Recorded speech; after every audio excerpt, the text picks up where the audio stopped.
গিয়াসউদ্দিন আত্মাহিরি। আমরা সকলেই জানি গিয়াসউদ্দিন আত্মাহিরি কি। সেই লোকটা শাহেখ আহমদুল্লাহর বিরুদ্ধে মামলা করতেছে। কেন গিয়াসউদ্দিন আত্মাহিরি শাহেখ আহমদুল্লাহর বিরুদ্ধে মামলা করতেছেন? উনি বলছিলেন আল্লাহ রাসূল সাল্লাল্লাহু আলাইহি ওয়াসাল্লাম ৪০ বছর বয়সে নবুয়ত প্রাপ্ত হয়েছে, এর আগে নবী ছিলেন। এই কথাটার কারণে গিয়াসউদ্দিন আত্মাহিরি সে শাহেখ আহমদুল্লাহর বিরুদ্ধে মামলা করতেছে। ওনার ধারণাতে শাহেখ আহমদুল্লাহ কুফরি করছে। আমি চ্যালেঞ্জ করলাম, যদি শাহেখ আহমদুল্লাহর বিরুদ্ধে এই কথা বলার কারণে মামলা হয়, তাহলে গিয়াসউদ্দিন আত্মাহিরিদের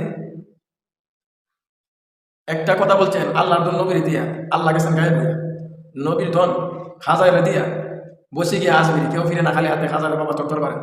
এই কথার দ্বারাতে তার বিরুদ্ধে সারা বাংলাদেশে মামলা হতো না। শাহেখ আহমদুল্লাহ এই কথা বলার কারণে তার দৃষ্টিতে কুফরি করছে। আর গিয়াসউদ্দিন তাহিরি একটা দুইটা কুফরি করে না, সে 3টা কুফরি করছে। তাহলে তার বিরুদ্ধে সারা বাংলাদেশে মামলা হওয়া দরকার।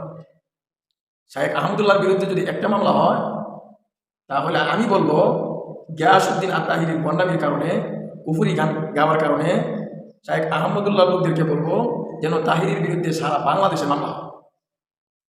কারণ সে একটা দুইটা কুফরি করতেছে না, জায়গা জায়গায় কুফরি করতেছে। সে শিরিকের সাপোর্টার। কারণ সে শিল্পীরা যে গানগুলি গায়, সেই গানগুলো সে নিজে গায়। অথচ আল্লাহ রাসূল বলছেন আল গানা এত জিনা, গান হইল জিনার মতো। যাই হোক, গিয়াসউদ্দিন আত্মাহিরি এটা অতিরিক্ত বাড়াবাড়ি করতেছে। সে নিজেই অপদস্থ হবে, লাঞ্ছিত হবে। কারণ হলো আমি প্রত্যেকটা ভিডিও, তার গিয়াসউদ্দিন আত্মাহির ভিডিও দেখতেছি, যে তার কমেন্টগুলো পড়ে দেখতেছি, একজন লোকও ভালো একটা কমেন্ট করে না।